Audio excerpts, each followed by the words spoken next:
Magic അവനിലേക്ക് സ്വാഗതം.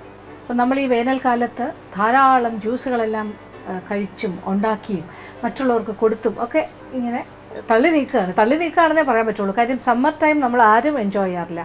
നമുക്കൊന്നും അത്ര ഇഷ്ടമുള്ളൊരു കാലാവസ്ഥയിലൂടെ അല്ല ഇപ്പോൾ കടന്നു പോയിക്കൊണ്ടിരിക്കുന്നത്. എങ്കിലും എല്ലാ ദിവസവും നമ്മൾ ജ്യൂസ് കുടിക്കണം, നിർബന്ധമായിട്ടും ധാരാളം എന്താ പറയുക പാനീയങ്ങൾ ഏതെങ്കിലും തരം. അപ്പോൾ ജ്യൂസ് വില കൂടിയ ജ്യൂസ് തന്നെ വേണമെന്നില്ല, ഒരു നാരങ്ങ വെള്ളമാണെങ്കിലും ആകാം, അതല്ലെങ്കിൽ പ്ലെയിൻ വാട്ടർ ആകാം, കഞ്ഞിവെള്ളമായാലും മതി, എന്താണെങ്കിലും കുഴപ്പമില്ല. ധാരാളം പാനീയങ്ങൾ കുടിക്കുക എന്നുള്ളത് നിർബന്ധമാണ്. അതൊക്കെയാണെങ്കിലും നമ്മളുടെ വീട്ടിൽ ഇപ്പോൾ ജ്യൂസ് ഐറ്റംസ് മാത്രമേ ഉള്ളൂ അങ്ങനെയൊന്നും അല്ലല്ലോ അല്ലേ. പലതരം വിഭവങ്ങൾ ഇപ്പോഴും നമ്മൾ തയ്യാറാക്കണം. കാര്യം നമ്മൾക്ക് എന്തായാലും രാവിലെ കാപ്പി ഉണ്ടാക്കണം, പിന്നെ ഉച്ചയ്ക്ക് ഊണിൻ്റെ കൂടെ എന്തെങ്കിലും കറികൾ ഉണ്ടാക്കണം, പിന്നെ അതുപോലെ ചോറ് കറികൾ, പിന്നെ രാത്രി എന്തെങ്കിലും വിശേഷ അവസരങ്ങളാണെങ്കിൽ അതങ്ങനെ, വീട്ടിൽ അതിഥികൾ വന്നാൽ അങ്ങനെ. എന്നാലും നമ്മളുടെ പാചക പരീക്ഷണങ്ങൾ കാലാവസ്ഥയ്ക്കൊക്കെ അതീതമായി നിൽക്കുന്നൊരു കാര്യമാണ്. ഏത് ക്ലൈമറ്റിലാണെങ്കിലും വീട്ടമ്മമാർക്ക് വ്യത്യസ്തമായ വിഭവങ്ങൾ പരീക്ഷിക്കാൻ ഇഷ്ടം തന്നെയാണ്. അതുകൊണ്ട് തന്നെ നമ്മളും ഒട്ടും പിന്നിലേക്ക് പോകുന്നില്ല, പുതിയ പുതിയ വിഭവങ്ങളുമായി നിങ്ങളുടെ അടുത്തേക്ക് എത്തുകയാണ്. അപ്പോൾ ഇന്ന് നമ്മൾ ഒരു ചിക്കൻ ഐറ്റമാണ് ചെയ്യാൻ പോകുന്നത്. ചിക്കൻ കൊണ്ടുള്ള വിഭവങ്ങൾ കണ്ടിട്ട് കുറച്ച് ദിവസമായില്ലേ. അപ്പോൾ എന്തായാലും ഇന്നൊരു സ്പെഷ്യൽ ചിക്കൻ മാജിക് അവനിലൂടെ ഞാൻ തയ്യാറാക്കാൻ പോവുകയാണ്. അപ്പോൾ ഇന്നത്തെ നമ്മളുടെ ചിക്കൻ എന്ന് പറഞ്ഞാൽ സിമ്പിളാണ്, വളരെ ലളിതമായി ചെയ്യാൻ പറ്റുന്നൊരു കാര്യം. ഒരുപാട് വഴറ്റലും കാര്യങ്ങളും ഒന്നുമില്ല. പെട്ടെന്ന് എല്ലാം കൂടി ചേർത്തൊരു മാരിനേഷൻ, അത് കഴിഞ്ഞൊരു പാചകം, എല്ലാം ഒന്ന് വേവിച്ചെടുക്കുക, അതാണ് പ്രധാനമായിട്ട് ഇതിലുള്ളത്. അപ്പോൾ ഏറ്റവും എളുപ്പത്തിൽ ചെയ്യാൻ പറ്റുന്ന വളരെ വ്യത്യസ്തമായ രുചികരമായ ഒരു ഐറ്റമാണിത്. ഇതിൻ്റെ പേര് പറയട്ടെ, ദഹി ചിക്കൻ എന്ന് വേണമെങ്കിൽ പറയാം, അല്ലെങ്കിൽ തൈര് കോഴി എന്നും പറയാം. അപ്പോൾ തൈര് കോഴി എന്ന് പറയുമ്പോൾ തൈരിനാണ് ഇവിടെ പ്രാധാന്യം. അപ്പോൾ ദഹി ചിക്കൻ അല്ലെങ്കിൽ തൈര് കോഴി. അപ്പോൾ നമ്മളുടെ തൈര് കോഴി എങ്ങനെയാണ് തയ്യാറാക്കുന്നത് നോക്കാം. അതിനുവേണ്ട ചേരുവകൾ എന്തൊക്കെയാണെന്ന് നോക്കാം. ചിക്കൻ ഒരു ഇടത്തരം ഏകദേശം 1.5 കിലോ തൂക്കമുള്ളത് 25 കഷ്ണങ്ങളായി മുറിച്ചത്. സവാള 4 വലുത് നീളത്തിലുള്ള കഷ്ണങ്ങളായി മുറിച്ചത്.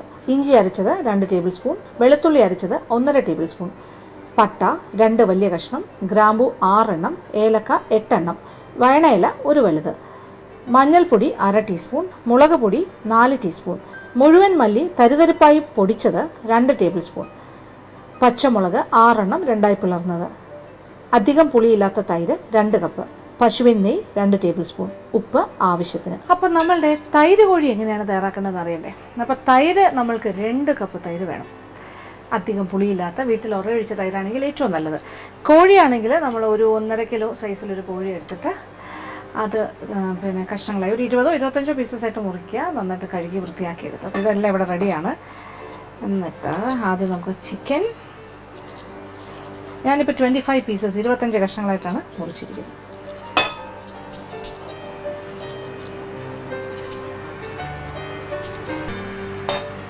ഇതിലെ പ്രധാനപ്പെട്ട ചേരുവകളെല്ലാം തന്നെ ഒന്നിച്ച് ചേർത്ത് ചിക്കൻ്റെ കൂടെ ചേർത്ത് ഒന്ന് നന്നായിട്ട് പുരട്ടി മാരിനേറ്റ് ചെയ്യാനായിട്ട് ഒരു 2 മണിക്കൂറെങ്കിലും വെച്ചേക്കണം. അതാണ് ഇതിൻ്റെ സീക്രട്ട്. ഇതിന് രുചി പകരുന്ന ഒരു പ്രധാന കാര്യം അതാണ്. അപ്പോൾ വഴറ്റലൊന്നും ഇല്ലയെന്ന് ഞാൻ നേരത്തെ തന്നെ പറഞ്ഞു. അപ്പോൾ എല്ലാം കൂടി യോജിപ്പിച്ചിട്ട് കുറച്ച് നേരം വെച്ചേക്കണം, അതാണ് പ്രധാനം. അപ്പോൾ അതിൽ 1-2 കാര്യങ്ങൾ ഒഴിച്ച് ബാക്കി എല്ലാ കാര്യങ്ങളും ചേർക്കണം. ആദ്യമായിട്ട് നമ്മൾ മഞ്ഞൾപ്പൊടി ഒരു 1/2 ടീസ്പൂണോളം മഞ്ഞൾപ്പൊടി, 1/4 ടീസ്പൂൺ വരെ ആകാം. അതിനോടൊപ്പം മുളക് പൊടി ഒരു 4 ടീസ്പൂൺ അരച്ചെടുക്കുക.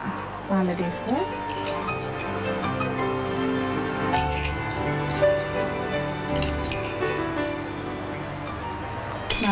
മുളക് പൊടിയും പിന്നെന്താ, അപ്പോൾ വെളുത്തുള്ളി അരച്ചത് 1.5 ടേബിൾ സ്പൂൺ, ഇഞ്ചി അരച്ചത് 2 ടേബിൾ സ്പൂൺ ചേർക്കുന്നു, 2 ടേബിൾ സ്പൂൺ ജിഞ്ചർ പേസ്റ്റ്. അപ്പം വെളുത്തുള്ളി അരച്ചത്, അതായത് ഗാർലിക് പേസ്റ്റ്, അത് നമ്മൾ 1.5 ടേബിൾ സ്പൂൺ ആണെങ്കിൽ ഇഞ്ചി അരച്ചത് ജിഞ്ചർ പേസ്റ്റ് 2 ടേബിൾ സ്പൂൺ. പിന്നെ വേണ്ടത് പച്ചമുളക് 6 എണ്ണം 2ആയി പിളർന്നത്, വയണയില ബേ ലീഫ് അത് 1 എണ്ണം, കുറച്ച് വലിയ കഷ്ണങ്ങളായിട്ട് തന്നെ കിടന്നോട്ടെ. ഇതെല്ലാം കൂടി വെന്ത് കഴിയുമ്പോൾ അതിൻ്റെ അവിടെ ഇങ്ങനെ കിടക്കും, കുഴപ്പമില്ല.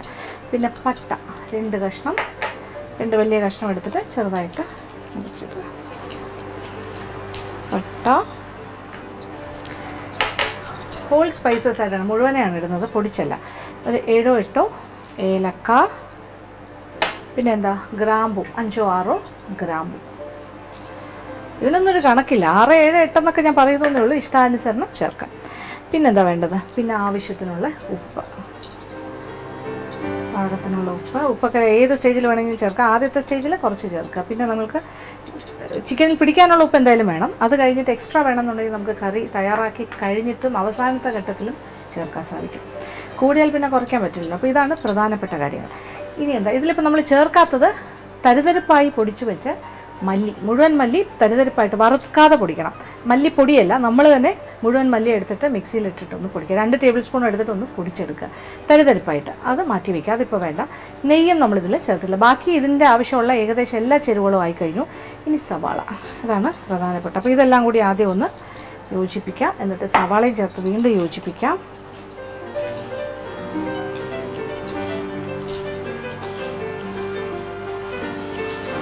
ഈ കാര്യങ്ങൾ. അപ്പോൾ ഇതിൽ ഇഞ്ചി, വെളുത്തുള്ളി 2 ടേബിൾ സ്പൂൺ ഇഞ്ചി അരച്ചത്, 1.5 ടേബിൾ സ്പൂൺ വെളുത്തുള്ളി അരച്ചത്, ഒരു വയണയില, പട്ട, ഗ്രാമ്പൂ, ഏലക്ക 8 എണ്ണം ചേർത്തു, ഗ്രാമ്പൂ 6 എണ്ണം, പട്ട 2 കഷ്ണം, പിന്നെ 6 പച്ചമുളക് 2 പിളർന്നതും, മഞ്ഞൾപ്പൊടി 1/2 ടീസ്പൂൺ ചേർത്തു, പിന്നെ മുളക് പൊടി 4 ടീസ്പൂണും ചേർത്തു, കുറച്ച് ഉപ്പും ചേർത്തിട്ടുണ്ട്. ഏകദേശം എല്ലാ കാര്യങ്ങളും ചേർത്തു.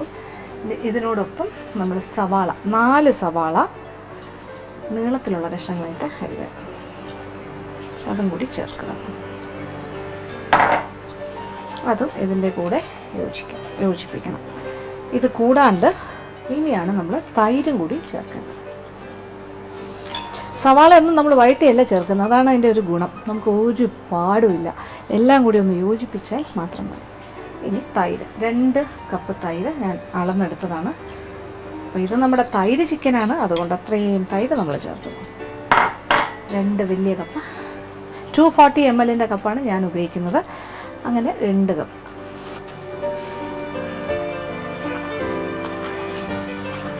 അങ്ങനെ തൈരും ചേർത്തു. പക്ഷെ അധികം പുളിയില്ലാത്ത നമ്മൾ വീട്ടിൽ ഒഴിക്കുന്ന തൈരാണ് ഏറ്റവും നല്ലത്. ഇനി ഇതൊരു സൈഡിലേക്ക് മാറ്റി വയ്ക്കുക. 2 hours, 2 മണിക്കൂറെങ്കിലും ഇരിക്കണം എന്നാണ് പറയേണ്ടത്. കാര്യം 2 മണിക്കൂർ ഇരിക്കുമ്പോൾ അത്രത്തോളം ഇത് നന്നായിട്ട് പിടിച്ചിരിക്കും. കുറച്ചുകൂടെ കൂടുതൽ സമയം ഇരുന്നാലും കുഴപ്പമൊന്നുമില്ല. അപ്പോൾ ഒരു 2 hours മാരിനേഷൻ ഞാൻ വെച്ചിരിക്കുകയാണ്. 2 മണിക്കൂർ ഇതൊന്ന് പിടിച്ച് വരട്ടെ മസാല. എന്തായാലും 2 മണിക്കൂർ കഴിഞ്ഞിട്ട് നമ്മൾ പക്ഷേ കാണുന്ന ഉടനെ കാണും കേട്ടോ. 2 മണിക്കൂർ വെയിറ്റ് ചെയ്യേണ്ട. പക്ഷേ ഞാനൊരു 2 മണിക്കൂർ സമയം ഇത് മാറ്റി വയ്ക്കും. അത് കഴിഞ്ഞിട്ട് തിരിച്ചു വരാം. അതുവരെ ഒരു ഷോർട്ട് മാജിക്. അപ്പോൾ നമ്മളുടെ ചിക്കൻ ഇപ്പോൾ 2 മണിക്കൂർ സമയം മാരിനേറ്റഡായി മസാലയൊക്കെ പിടിച്ചിരിക്കുവാണ്.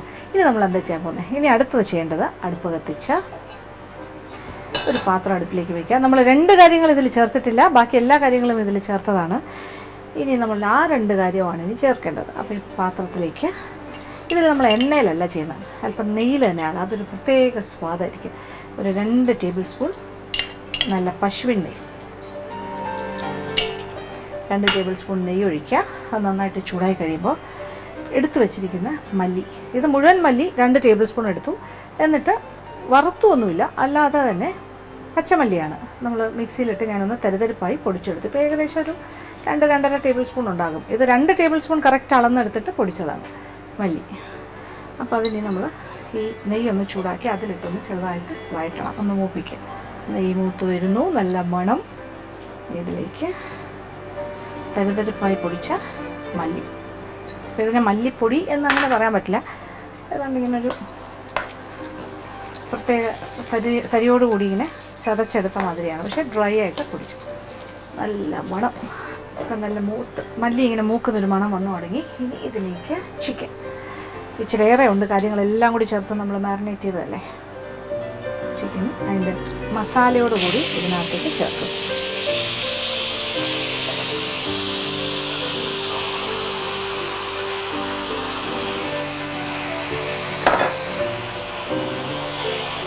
എന്നിട്ടൊന്ന് യോജിപ്പിക്കാം.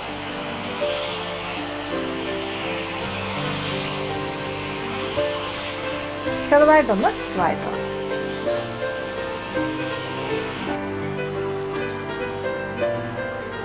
ഇനി ഒരു 5 മിനിറ്റ് സമയം ഇങ്ങനെ കിടക്കട്ടെ. അത് കഴിഞ്ഞ് നമ്മളിത് കുക്കറിലേക്ക് മാറ്റും.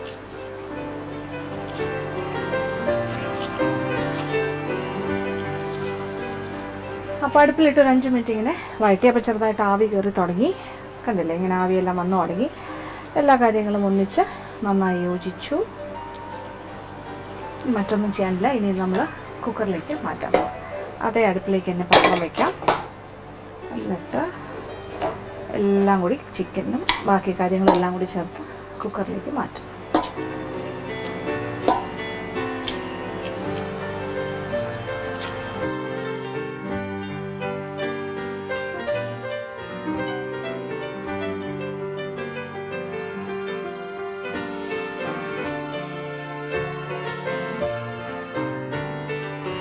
അങ്ങനെ കംപ്ലീറ്റ് ചിക്കനും അതിൻ്റെ മസാലയും എല്ലാ കാര്യങ്ങളും ഒന്നിച്ച് നമ്മൾ കുക്കറിലേക്ക് മാറ്റി കഴിയും.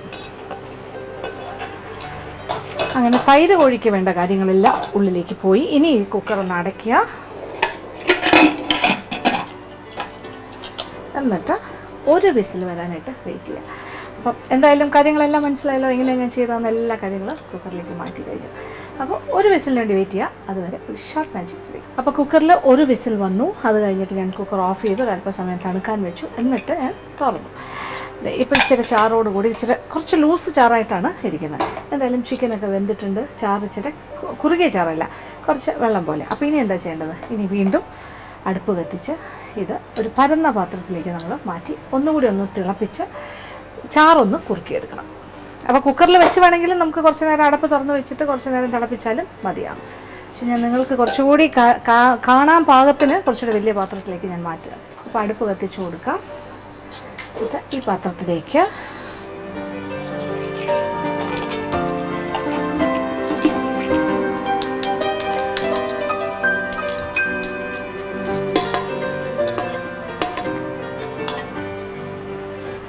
ചിക്കൻ അതിൻ്റെ ചാറോടുകൂടി ചേർത്ത്. അപ്പോൾ കുറച്ച് ലൂസായിട്ടുള്ളൊരു ചാറാണ്. ഇനി ഇതൊന്ന് കുറുകണം. നല്ലൊരു മണമാണ്, വ്യത്യസ്തമായൊരു മണമാണ്. സാധാരണ ഒരു ചിക്കൻ കറിയുടെ മണമല്ല, ഇതൊരു നോർത്ത് ഇന്ത്യൻ സ്റ്റൈൽ ചിക്കനാണ്. എസ്പെഷ്യലി ചപ്പാത്തിക്കൊക്കെ നല്ലൊരു കോമ്പിനേഷൻ ആയിരിക്കും. എന്തായാലും നമ്മളുടെ തൈര് കോഴി അഥവാ ദഹി ചിക്കൻ ഇവിടെ റെഡിയായി കഴിഞ്ഞു.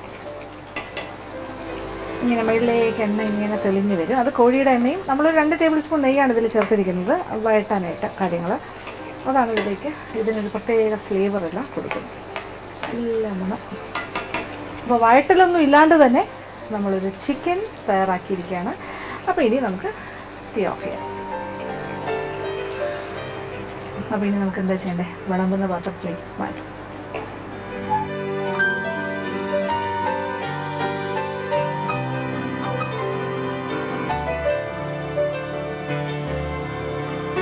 അങ്ങനെ സ്വാദിഷ്ടമായ നല്ല ഓറഞ്ച് റെഡ് കളറിലുള്ള ഒരു ചിക്കൻ ഇവിടെ റെഡിയായി കഴിഞ്ഞു. നമ്മളുടെ തൈര് കോഴി അഥവാ ദഹി ചിക്കൻ. ഇതുണ്ടാക്കാൻ വളരെ എളുപ്പമാണെന്ന് മനസ്സിലായല്ലോ. ഇതെന്തിൻ്റെ കൂടെ വേണമെങ്കിലും കഴിക്കാം. പിന്നെ ഉണ്ടാക്കാൻ ഒരു വീട്ടമ്മയ്ക്ക് ഏറ്റവും എളുപ്പത്തിൽ ചെയ്യാൻ പറ്റിയൊരു കോഴിയായിരിക്കും. സ്വാദിൻ്റെ കാര്യത്തിൽ ഒട്ടും തന്നെ പിന്നിലല്ല, നല്ല മുന്നിൽ തന്നെയാണ്. നല്ലൊരു മണമാണ്. ഇത് ഉണ്ടാക്കിക്കൊണ്ടിരിക്കുമ്പോൾ തന്നെ ആ മണം ഇങ്ങനെ നമുക്ക് ഫീൽ ചെയ്യാൻ സാധിക്കും. അപ്പോൾ ഇതൊരു രീതിയിൽ നമുക്ക് ചെയ്യാൻ സാധിക്കും. അപ്പം ആവശ്യത്തിന് ചാറ് അതെന്താണെന്ന് വെച്ചാൽ ആ രീതിയിൽ എടുക്കുക. എത്ര ചാറ് വേണം അതനുസരിച്ചിട്ട്. അപ്പോൾ തീർച്ചയായിട്ടും പരീക്ഷിക്കുക. ഇതെല്ലാവർക്കും ഇഷ്ടം.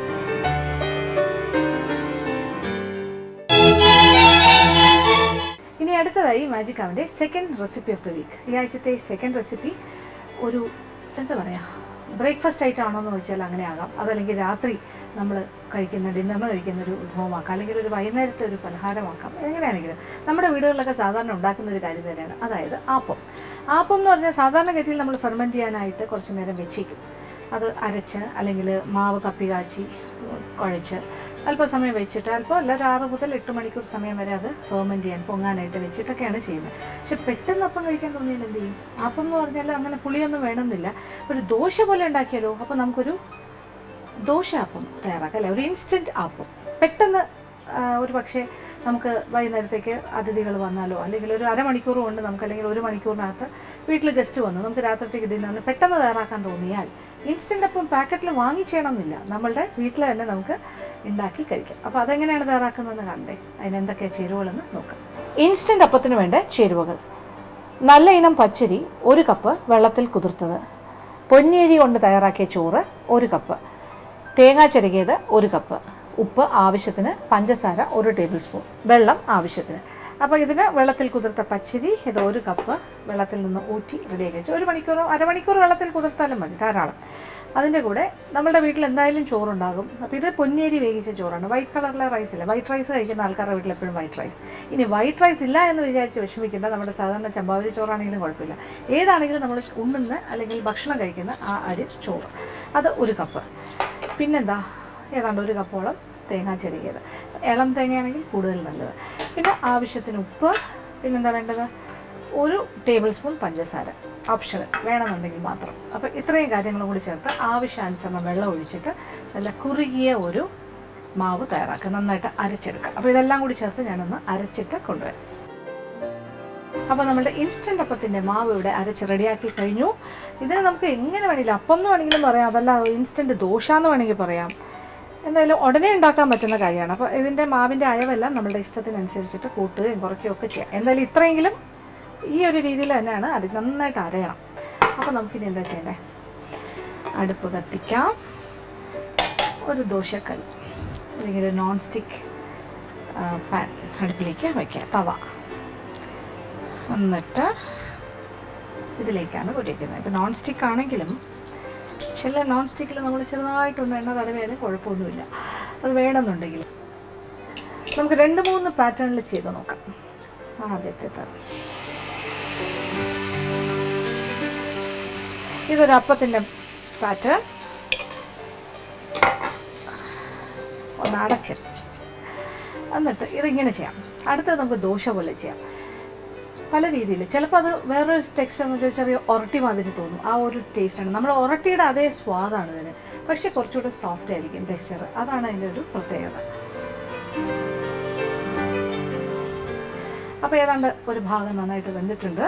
ഇനി നമ്മൾ എന്താ ചെയ്യേണ്ടത്, ഇത് നമ്മൾ ദോശയൊക്കെ ചെയ്യുന്ന പോലെ ഒന്ന് തിരിച്ചിടാം. നല്ല സോഫ്റ്റാണ്. ദോശയാണെന്ന് വെച്ചാൽ ദോശയല്ല, ആപ്പമാണെന്ന് വെച്ചാൽ ആപ്പവും അങ്ങനത്തെ ഒരു കൺവെൻഷണൽ ആപ്പമല്ല, പക്ഷെ ഭയങ്കര സോഫ്റ്റ് ടെക്സ്ചർ, ടേസ്റ്റി ആയിട്ടുള്ളൊരു കാര്യമാണ് നമ്മളുടെ ഇൻസ്റ്റൻറ്റ് അപ്പം. അപ്പോൾ ഏകദേശം റെഡി ആയി കഴിഞ്ഞു. ഇപ്പുറത്തെ സൈഡ് ഭാഗത്തിന് ഏതാണ്ട് മൂത്തിട്ടുണ്ട്. നമുക്കിത് തിരിച്ചിടാം. കണ്ടല്ലോ, ഈ രീതിയിൽ ചെയ്യാം. അപ്പം ശരിക്കും നമ്മുടെ രീതിയിൽ ഇപ്പോൾ ദോശയ്ക്കാണെങ്കിലും ആപ്പത്തിനാണെങ്കിലും നമുക്ക് ഫെർമെൻറ്റേഷൻ വേണം. ഒരു 6 മുതൽ 8 മണിക്കൂർ സമയം നമ്മൾ മാവാട്ടി വെച്ചേക്കണം. പക്ഷേ ഈ ഒരു ഇൻസ്റ്റൻറ്റ് ആപ്പം അല്ലെങ്കിൽ ഇൻസ്റ്റൻറ്റ് ദോശ പോലെ ചെയ്യുമ്പോൾ അതിൻ്റെ ഒന്നും ആവശ്യമില്ല. അന്നേരം അരയ്ക്കുന്നു, അന്നേരം തന്നെ ചുടും.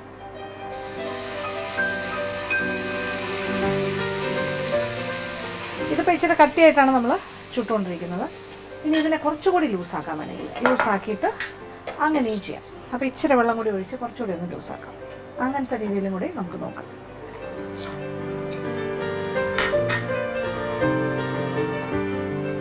നമ്മുടെ ഇഷ്ടത്തിനനുസരിച്ച് ചെയ്യാം. നല്ല ലൂസാക്കിയിട്ടുണ്ടെങ്കിൽ നല്ല പരന്ന ദോശ പോലെയും ചെയ്യാം. അങ്ങനെയാകാം.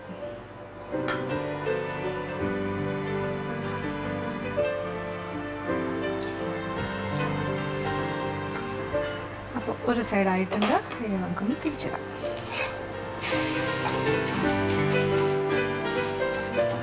അപ്പോൾ ഇത് ഇച്ചിരി കട്ടിയിൽ നമ്മൾ ചെയ്യുന്നു. അപ്പോൾ ഇച്ചിരി കൂടെ ലൂസാക്കി കഴിഞ്ഞാൽ കുറച്ചുകൂടി നേരിയതായിട്ട് ചെയ്യാൻ സാധിക്കും. കുറച്ചുകൂടി നേരിയതായിട്ട്. അപ്പോൾ നമ്മുടെ സെക്കൻഡ് ദോശ, ഇൻസ്റ്റൻറ്റ് ദോശ അല്ലെങ്കിൽ ഇൻസ്റ്റൻറ്റ് അപ്പം റെഡിയായി കഴിഞ്ഞു.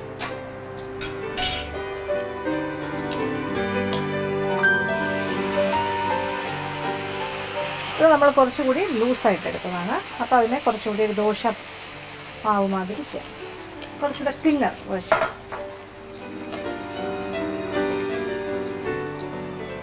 അങ്ങനെ ഏത് രീതിയിൽ വേണമെങ്കിലും നമ്മൾക്കിങ്ങനെ ഇൻസ്റ്റൻറ്റ് ദോശയായിട്ടോ ഇൻസ്റ്റൻറ്റ് ആപ്പമായിട്ടോ തയ്യാറാക്കാം. അപ്പോൾ ഞാൻ പല രീതിയിൽ ഇങ്ങനെ കാണിച്ചു തരാണ്, എങ്ങനെ വേണമെങ്കിലും ചെയ്ത് നോക്കും.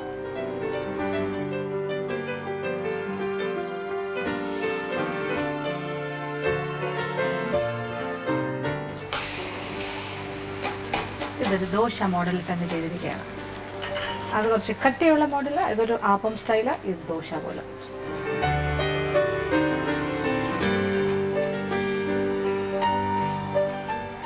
അപ്പോൾ എത്ര എളുപ്പത്തിൽ തന്നെ നമുക്കിങ്ങനെ ചെയ്യാമെന്ന് മനസ്സിലായല്ലോ. ഇത് ഭയങ്കര സോഫ്റ്റാണ്, വളരെ ടേസ്റ്റിയാണ്.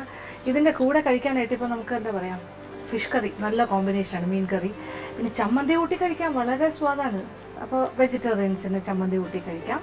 നോൺ വെജിറ്റേറിയൻസിന് മത്സ്യക്കറി, മീൻ കറി ആകാം, അതല്ലാന്നുണ്ടെങ്കിൽ ചിക്കൻ്റെ വ്യത്യസ്തമായ ഏത് തരം കറിയും കഴിക്കാം. അപ്പോൾ എന്തിൻ്റെ കൂടെ വേണമെങ്കിലും കഴിക്കാം എന്നുള്ളതാണ്. നല്ല എന്താ പറയുക, ആരോഗ്യത്തിനൊന്നും ഒരു കുഴപ്പമുള്ളല്ലോ. നമ്മുടെ അരി, തേങ്ങ, പിന്നെന്താ ചോറ്, ഈ 3 കാര്യങ്ങളല്ലേ ചേർത്തിട്ടുള്ളൂ. പിന്നെ കരിക്ക് വേണമെന്ന് യാതൊരു നിർബന്ധമില്ല. അപ്പോൾ കരിക്കപ്പം അല്ല, അപ്പോൾ കരിക്ക് ദോശയല്ല. ഇത് നമ്മൾ തേങ്ങയിൽ തന്നെയാണ് ചെയ്യുന്നത്.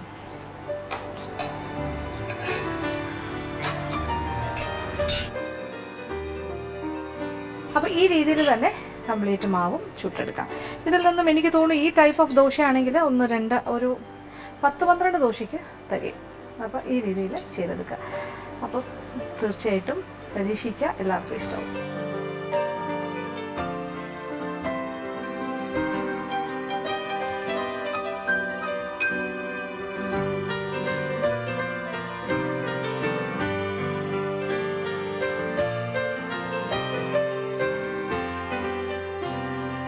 ഇന്നത്തെ എപ്പിസോഡിൽ കാണിച്ച 2 വിഭവങ്ങളും എല്ലാവർക്കും തന്നെ ഇഷ്ടപ്പെട്ടാണെന്ന് വിചാരിക്കുന്നു. ആദ്യം കാണിച്ച ചിക്കൻ വളരെ ഡിഫറെൻ്റ് ആയിട്ടുള്ള ഒരു തൈര് കോഴിയായിരുന്നു, ദഹി ചിക്കൻ. അതിൻ്റെ ഒരു പ്രധാന കാര്യം എന്ന് വെച്ചാൽ 2 മണിക്കൂറെങ്കിലും ഏറ്റവും കുറഞ്ഞത് മസാല പുരട്ടി വെച്ചേക്കണം, എന്നിട്ട് തയ്യാറാക്കുക. കൂടുതൽ സ്വാദായിരിക്കും. പിന്നെ അത് 2 മണിക്കൂർ വെച്ചുണ്ടാക്കുന്നത്. രണ്ടാമത് കാണിച്ച നമ്മളുടെ ഇൻസ്റ്റൻറ്റ് ദോശ ആപ്പം കോമ്പിനേഷൻ ആണെങ്കിൽ വെച്ചേക്കേ വേണ്ട, അത് എപ്പോഴും അരയ്ക്കുന്നു ഉടനെ ഉണ്ടാക്കി തുടങ്ങുന്നു, അങ്ങനെയാണ്. എന്തായാലും ഈ 2 വിഭവങ്ങളും പരീക്ഷിക്കുക, എല്ലാവർക്കും ഇഷ്ടമാവും. ഇന്നത്തെ എപ്പിസോഡ് ഇവിടെ അവസാനിക്കുകയാണ്. വീണ്ടും പുതിയ വിഭവങ്ങളുമായി മാജിക് അവനിലൂടെ കാണാം.